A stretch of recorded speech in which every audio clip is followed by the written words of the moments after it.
Welcome back to the Psychological Paradigm Shift podcast.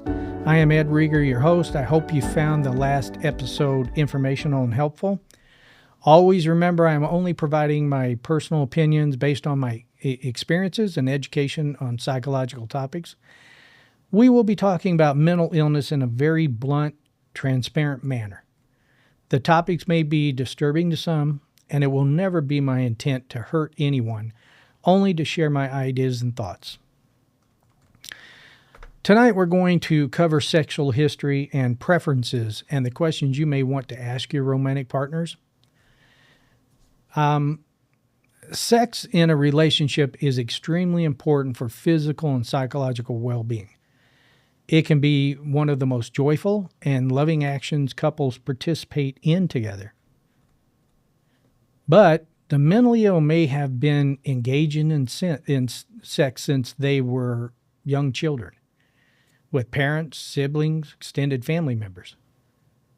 This can be a big part of their psychological trauma that they have experienced in life, and those wounds may never have been healed, and for some, they never will. They may view sex completely different than you. Knowing how their sexual history has shaped their current views, beliefs, and actions will help you communicate and understand their motivations better. I think this is one of the major reasons that most people don't acknowledge is the cause of divorce. They may wrap it around lack of communication or lack of intimacy, but I believe the sexual experience and history of your potential partner may be a real culprit here. I know in one of my long-term relationships, this is one of the main reasons for us separating. Didn't know it at the time, but over time, I definitely came to understand it and accept it. You definitely will have to make adjustments to your sexual thought processes and activities if you want to date or marry the mentally ill. There may be sexual lines that you will not be able to cross with them, and it will be better ask the questions up front than waste years of your life in a relationship only to find out what their true desires and beliefs are. And for them, there may be a lot of sexual lines that they will not cross also. So the better you communicate, the healthier the relationship you're going to have. All right, let's get started. When did you have sex for the first time? I think this is going to be a very difficult for your potential partner, depending on the circumstances of their first experiences, especially if they've suppressed the memories in their minds and have tried to forget about it. No matter if they are a fog lifter or a chaos chaser, this may be an extremely difficult question. And always remember, they may be confessing about a family member. This can be very tricky.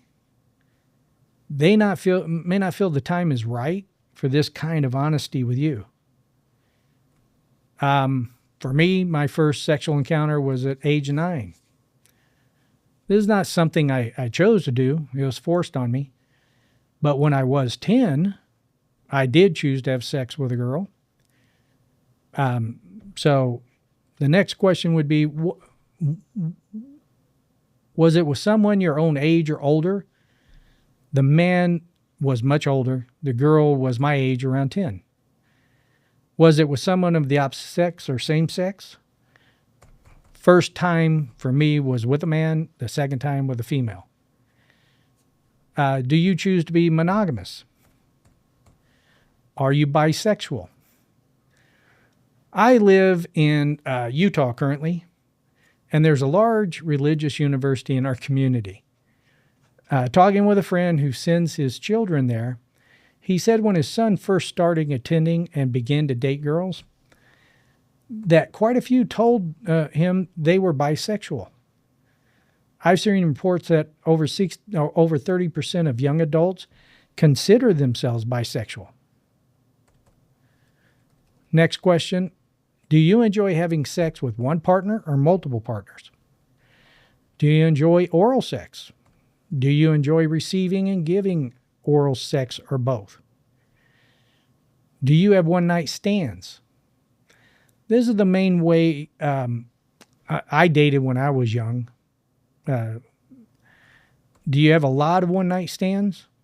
How often do you have one-night stands? How many years have you participated in one-night stands? Have you ever had a venereal disease? This is important. It will let you know how much they are concerned for you and themselves while participating in sexual intercourse. It also can be extremely dangerous for your health. What kind of disease have you had? Is the disease still active and potentially permanent? Do you enjoy anal sex? Do you enjoy sex in public? Do you enjoy pornography? How often do you watch it? Do you like watching alone or with your sexual partner? Do you enjoy using sex toys with your sexual partner or alone? Do you ever participate in bondage? Did you like it? And did you still participate? Have you ever been diagnosed with a sexual addiction? And what was it for? Have you ever received treatment for the addiction? Is the addiction under control? When was your last episode? What's the longest time period that you've had between dating partners? These next few questions may reveal some interesting facts on their willingness and ability to engage with a romantic partner. What is the longest time period that you had between sexual encounters? How long should you wait while dating before you become sexually active with your partner? Excuse me. Have you ever had sex with a sibling? There are many studies that state 15% of females have had sex with a sibling and 10% of males. Now, that's the folks in the surveys that were willing to talk about it.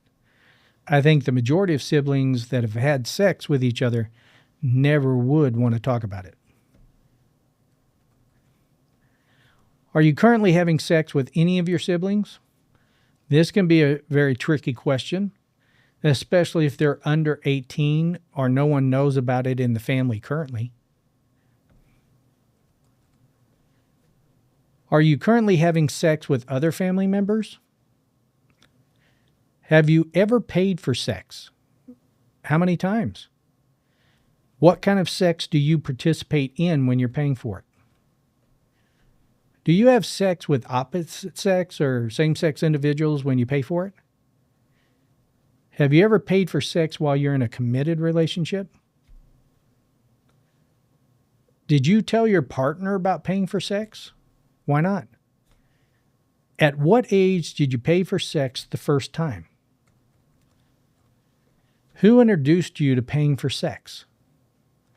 Was it a family member, friend, or did you seek it out?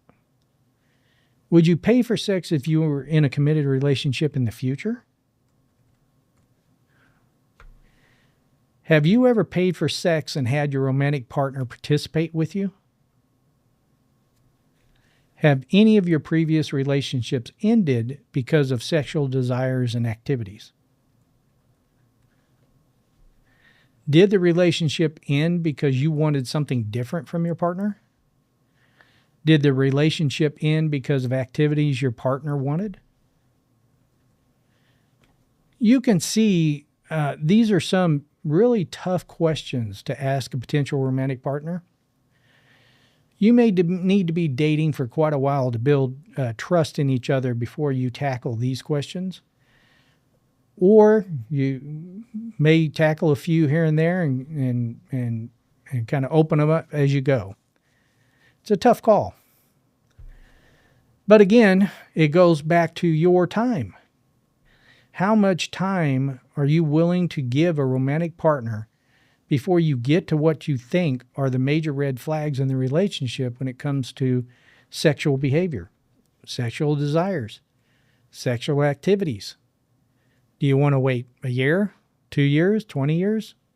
When are you going to find out what they really want out of the sexual relationship with you? And that comes to how much time are you willing to devote to finding out these answers. All right, we're going to go ahead and end there.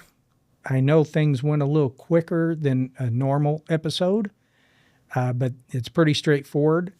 You may see in those questions even more questions you would want to find out from your romantic partner. So I would add to it as I go. I want to thank you for sharing with me tonight. I hope the information was helpful. And as we progress through the psychological paradigm shift, remember, you can always go to the website, psychologicalparadigmshift.com. I'll post updates when I have them, and you can sign up to receive future information. I look forward to next week's episode.